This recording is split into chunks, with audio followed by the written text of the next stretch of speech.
Мұқағали Мақатаев: мен көктеммін.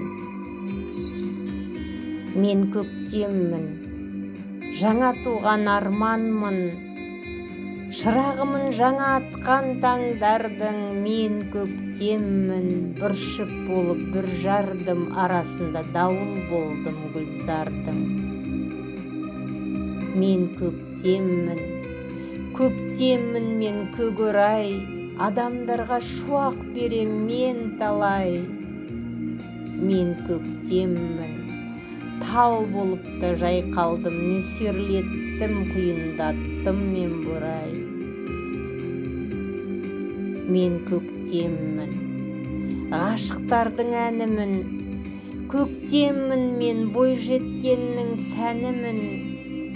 Мен көктеммін, балаларға қуаныш, ал біреуге өмірінің мәнімін.